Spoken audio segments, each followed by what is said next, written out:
So hello legends, कैसे हो आप सभी का स्वागत है इंग्लिश चैप्टर के ब्रांड एपिसोड में। आज का एपिसोड हम क्लास 10 फर्स्ट फ्लाइट के poem number 4 how to tell wild animals को एक्सप्लेन करेंगे विद नोट्स। जिसके पोइट का नाम है कैरोलिन वेल्स। ये एक ह्यूमरस पोएम है जिसके अंदर बहुत सारे वाइल्ड एनिमल्स को हम कैसे पहचान सकते हैं with the help of their characteristics. इसको अपने पोइट ने बहुत ही फनी वे में लिखा है, ह्यूमरस वे में लिखा है, एंड उसको हम पढ़ेंगे। सो लेट्स स्टार्ट। इस पोएम में आपको बेसिकली दो तरह के क्वेश्चंस देखने को मिलेंगे, या तो डिस्टिंग्विश टाइप या फिर ऐसे क्वेश्चन जिनमें आपको उनकी कैरेक्टरिस्टिक्स दे रखी होगी एंड पहचान होगा ये कौन सा जानवर है, या फिर आपको जानवर दे दिया जाएगा एंड कहेंगे कि भाई इसकी कैरेक्टरिस्टिक्स लिखो। So let's start. First of all lion.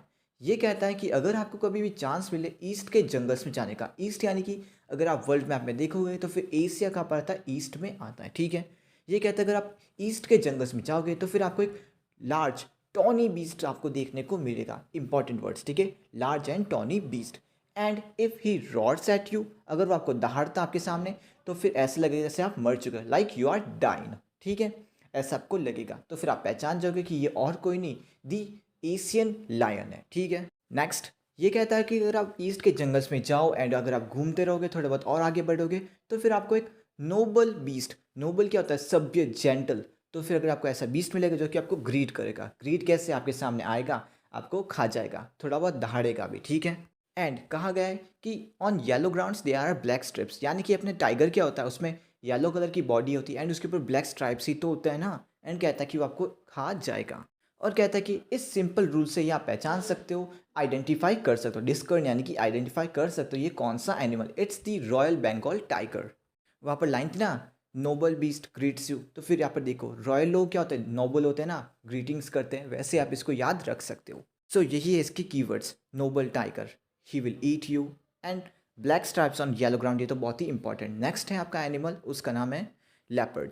यह कहता है कि अगर आप थोड़े और आगे बढ़ोगे तो फिर आप देखोगे कि एक और बीस्ट आपको देखने को मिलेगा, जो अगर छुपा हुआ होगी हो ना तो फिर आपको दिख जाएगा उसके स्पॉट्स जो कि पेपर्ड हुआ भी गए, यानी कि ग्रास के पीछे छुपेगा तो भी उसके आपके ब्लैक स्पॉट्स आपको देखने को मिलेंगे। टाइगर में क्या होता है, उसके येलो बॉडी पे ब्लैक स्ट्राइप्स होते हैं, एंड लेपर्ड में येलो बॉडी पे, उसकी येलो बॉडी पे यहाँ पर ब्लैक स्पॉट्स आपको देखने को मिलेंगे। And tiger, lion and leopard ये इंपॉर्टेंट है, इनके डिस्टिंग्विश तो आप समझ ही लेना, ठीक है। और कहता है जैसे ही वो आपके सामने आ धमकेगा यानी कि लेफ्ट ऑन यू, तो फिर आप समझ जाओगे ये एक लेपर्ड है, ये दहाड़ेगा नहीं, बल्कि ये दहाड़ने की जगह he will just lap lap and lap, ये कीवर्ड है, ठीक है, not roar but lap. Lap and lapped ये दोनों अलग वर्ड्स हैं, लेकिन इनको अलग शॉर्ट फॉर्म में इसने लिख दिया इस पोइट ने।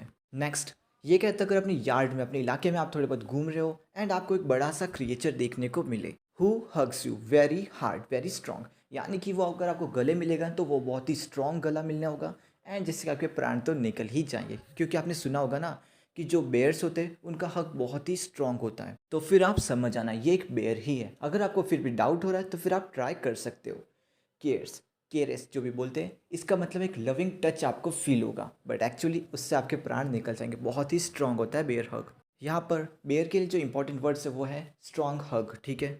नेक्स्ट, इस बार आपको डिस्टिंग्विश करना, साफली दिखाया, साफ तरीके से, क्या बोल रहा हूँ साफली, हिंदी और इंग्लिश को दोनों को मिक्स करके रखते हैं मैंने तो, ठीक है। यहाँ पर आपको एक हाइना एंड क्रोकोडाइल के बीच में डिस्टिंग्विश करना सिखाया जाएगा। कह रहा है कि अगर इन दोनों बीस्ट्स ऑफ प्रे यानी कि शिकारियों के बीच में आपको डिस्टिंग्विश करना है तो फिर एक नोवाइस यानी कि नौसिखिया तो इनको बिल्कुल डिस्टिंग्विश नहीं कर सका। फिर अपना पॉइंट कहता है अगर आपको इनको डिस्टिंग्विश करना है तो फिर आप इस तरीके से कर सकते हो, क्रोकोडाइल और एक हाइना के बीच में। ये कहता है कि अगर हाइना आएगा ना तो फिर वो एक मैरी स्माइल के साथ में आएगा, एक शैतानी हंसी आप कह सकते हो उसकी होती है स्माइल, ठीक है। ये तो है हाइना के लिए। एंड क्रोकोडाइल के लिए कहता है अगर वो क्रिएचर आपके सामने रो रहा है, वीप कर रहा है, तो फिर समझ जाओ वो क्रोकोडाइल। आपने सुना होगा ना, मगरमच्छ के आंसू, क्रोकोडाइल्स ईयर्स, ये इनके कीवर्ड्स। अब नेक्स्ट है कैमिलियन। कैमिलियन के लिए की फीचर क्या बताता है, ये एक लिजर्ड सॉर्ट ऑफ थिंग, यानी कि लिजर्ड जैसा होता है, लेकिन ये साइज में थोड़ा सा स्मॉल होता है, इसके ना तो कान होते हैं और ना ही विंग्स होते हैं। इस तरीके से आप पहचान सकते हो कि ये कैमिलियन है। ये तो इसके की फीचर्स थे। साथ में एडिशनली एक और लाइन लिखी है, इसने कहा कि अगर आप पेड़ के ऊपर देखते हो एंड आपको कुछ भी नहीं दिख रहा है ना, तो फिर कॉन्ग्रेचुलेसन्स, आपको एक कैमिलियन दिख चुका है। क्योंकि आपको पता है ना कैमिलियन यानी कि ये रंग बदलता रहता है, जरूरी थोड़ी ना कि हर एक पेड़ पे कैमिलियन ही हो। ये इसका थोड़ा सा फनी वे था। इसी के साथ ये पोएम ओवर होती है। ये इसके वर्ड मीनिंग्स आप देख लीजिए। अब थोड़े बहुत हम क्वेश्चन आंसर्स देखते हैं, ठीक है। पहला क्वेश्चन ये कहता है कि क्या dine and line rhyming words है? अगर है तो फिर ऐसा इसने क्यों लिखा है? हम सबको पता है रियल वर्ड तो क्या देता है, डाइंग यानी कि मरना, बट यहाँ पर राइमिंग स्कीम बैठाने के लिए इसने डाइन एंड लाइन दोनों लिखा हुआ ताकि राइमिंग स्कीम बन सके। सेकंड क्वेश्चन ये कह रहा है कि एक लायन और एक टाइगर के बीच में आप डिस्टिंग्विश कैसे करोगे अकॉर्डिंग टू दी पोइट। अगर आपको वो मिल जाता तो फिर कैसे डिस्टिंग्विश करोगे? तो फिर आपको याद है ना, मैंने आपको बताया था टाइगर, लायन एंड लेपर्ड ये इंपॉर्टेंट, इनके की फीचर्स देख लेना एंड लिख देना। टाइगर के बारे में क्या बताया था, इसके पर येलो ग्राउंड है, ब्लैक स्ट्राइप्स लगी हुई। एंड लायन के बारे में क्या बताया गया था, ये आपके ऐसा रॉर करेगा कि आप जिससे मर गए हो, ऐसे लिख देना, ठीक है। वो की फीचर्स लिखोगे तो फिर बहुत अच्छा रहेगा। थर्ड क्वेश्चन ये कह रहा है लेफ्ट एंड लेफ्ट क्या ये स्पेल्ड करेक्टली है? तो नहीं, ये करेक्टली नहीं है, बस इसने अपने पोइटिक डिवाइस की तरफ से यूज़ किया ताकि राइमिंग अच्छी बन सके। ये सब इसने किया है, ठीक है। बहुत जगह पर इसने स्पेलिंग मिस्टेक तो नहीं कहूँगा, इनकरेक्टली लिखा हुआ है, जस्ट अपनी पोएम को ह्यूमरस एंड फनी बनाने के लिए।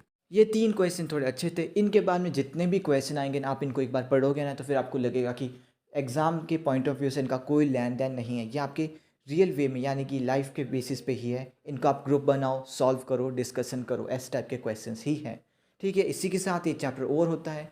एज़ यूजुअल जो मैं बोलता हूँ वही बोलूँगा। कोई भी डाउट हो, कोई भी क्वेरी हो तो फिर कमेंट सेक्शन में पूछेगा ज़रूर। सो गुड बाय लेजेंड्स, जय हिंद। अब मिलते हैं अगले एपिसोड में।